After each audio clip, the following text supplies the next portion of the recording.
네, 안녕하세요. 오늘 이번 시간에는 인공호흡 수술이 끝이 아니다. 진짜 시작은 그 이후다.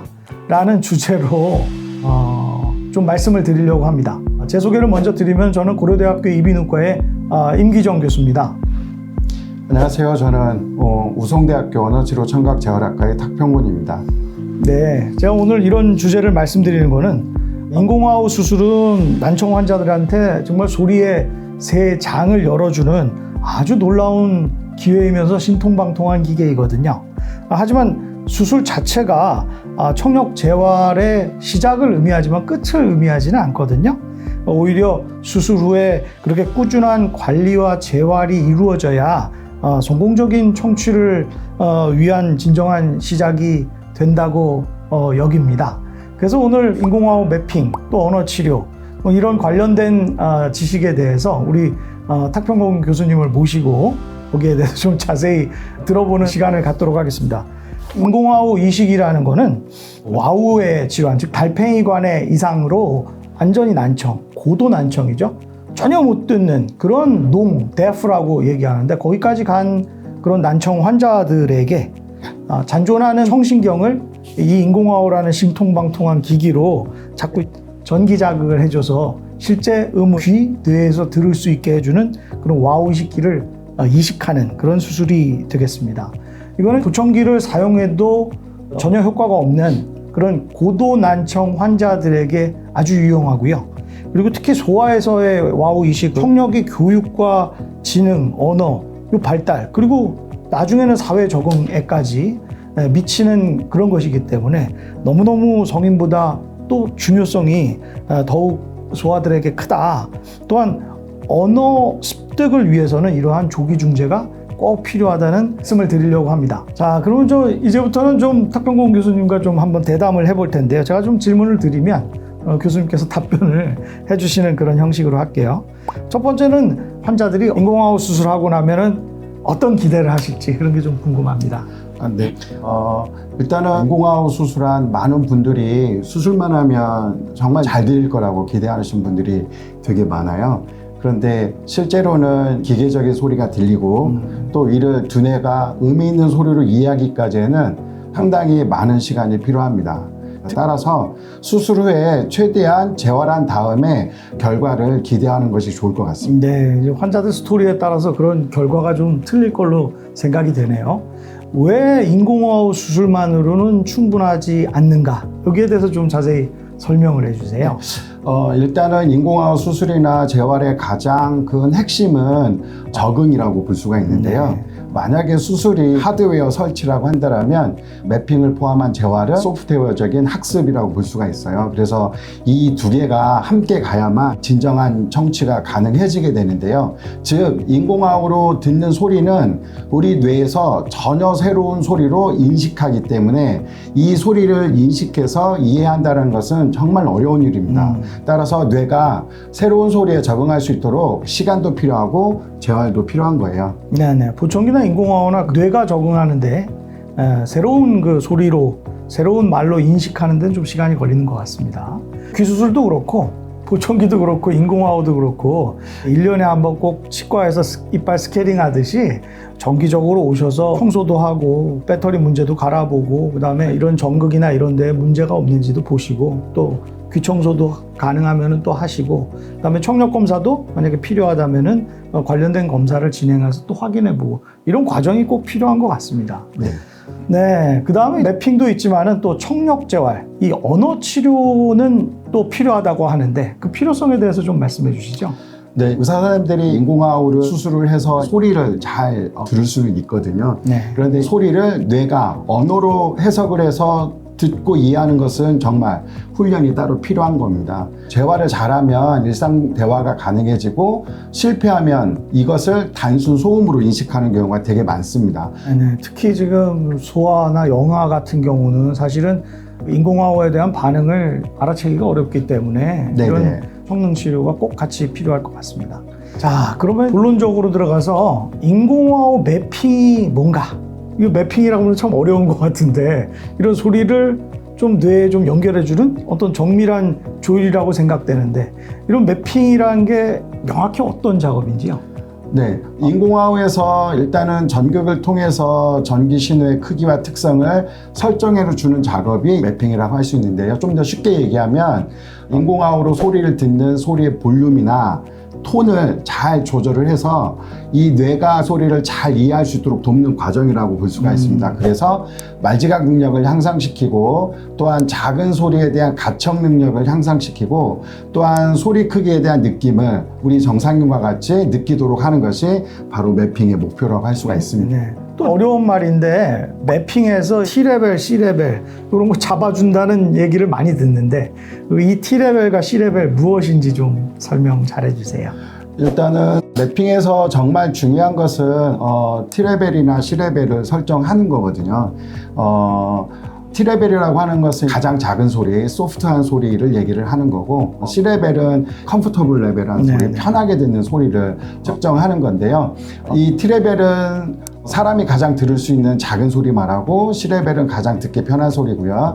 이 두 레벨의 차이를 우리가 조금 어려운 말로 역동범위라고 하는데 이 역동범위가 어떻게 설정되어있느냐에 따라서 소리 듣기가 완전히 달라질 수 있습니다. 그래서 매핑하는 사람들은 이 T레벨과 C레벨을 적절하게 설정하는 것이 무척 중요합니다. 네네. 인공화호 매핑에서 이러한 파라미터들을 환자가 스스로 조정하지는 못하잖아요. 네, 지금은 조절을 못하고 있습니다. 매핑 이 단계에서 래퍼 하시는 분들이 잘 조정해줘서 가장 이상적인 형태를 맞춰주시는 게 그게 아마 놀라운 기술인 것 같습니다.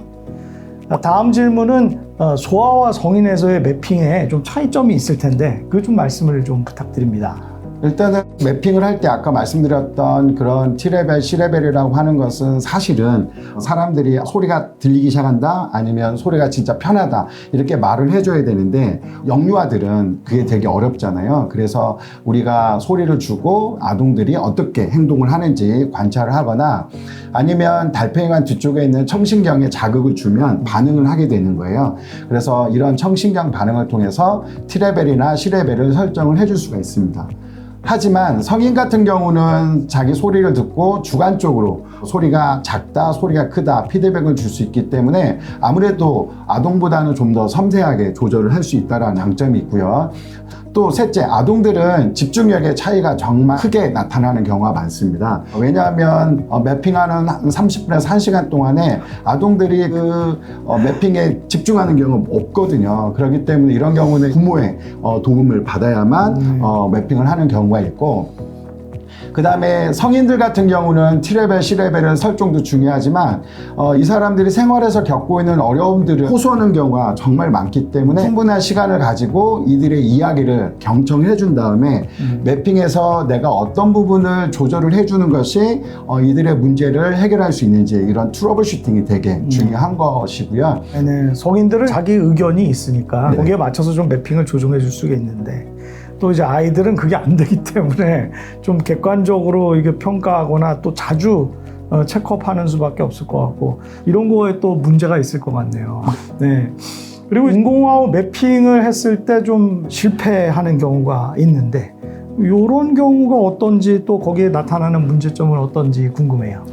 일단은 아까 매핑에서 중요한 부분이 T레벨과 C레벨을 설정하는 거라고 그랬잖아요. 그런데 어떤 경우는 소리를 너무 작게 설정을 해놓은 경우가 되게 많습니다.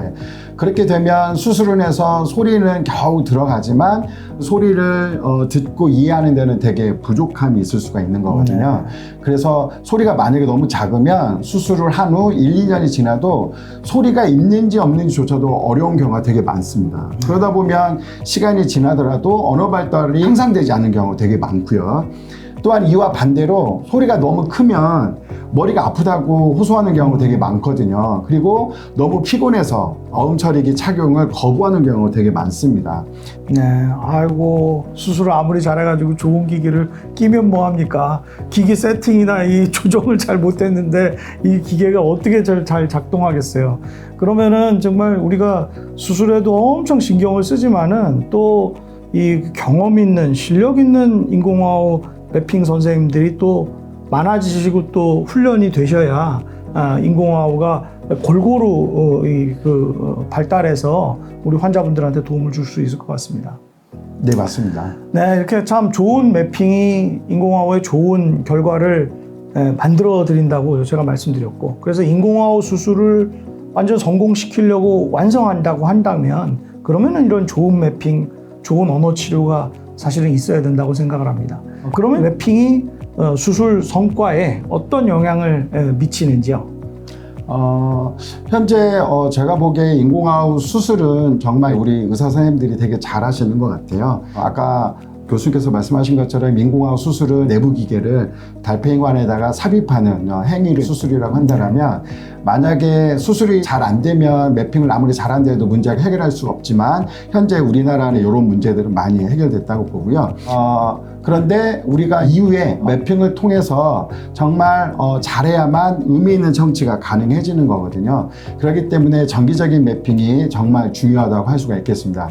즉 한마디로 정리를 하면 수술이 잘 돼야 되고 또 매핑도 잘 돼야 되고 언어 치료와 같은 재활이 잘 되면 정말 성공적인 청취가 가능할 수 있을 것 같습니다. 네. 그래서 제가 봤을 때는 아까 말했던 이런 다양한 전문가들이 한 아동이나 성인 환자를 치료하기 위해서 협력하는 것이 무엇보다도 중요할 수 있을 것 같습니다. 네네. 인공화호 매핑이 얼마나 이 이후에 이제 관리하고 또 듣고 또 삶에 적응하는데 얼마나 중요한가를 우리가 알 수가 있겠습니다.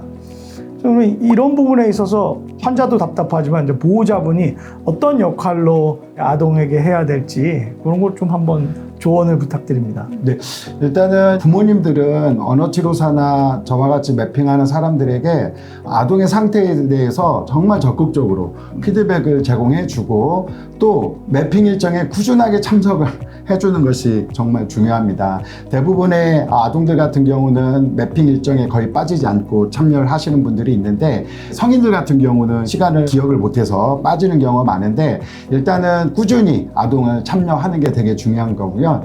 그리고 또 성인들 경우는 듣기 연습을 꾸준히 하는 것이 되게 중요하고요. 몇 년이 지나도 사실은 듣기가 어렵다고 포기해버리면 나올 방법은 없습니다. 네, 감사합니다. 인공화호 이식은 수술만으로 딱 끝나시는 게 아니라 그 다음에 이제 기기의 조정을 위한 인공화호 매핑, 그리고 정확한 성신경 듣기 감지할 수 있는 그런 검사, 그리고 청각 언어 치료, 그리고 부모님들과의 그런 교류, 저는 우리가 팀을 이뤄서 잘 협력하고 부단히 연습하고 노력해야 됐다는 것을 또 다시 한번 느끼는 계기가 된 것 같습니다. 네, 오늘 탁평공 교수님 감사합니다. 네, 다음 감사합니다. 시간에 한번 또 다른 주제로 뵙도록 하겠습니다. 네, 감사합니다. 네, 감사합니다.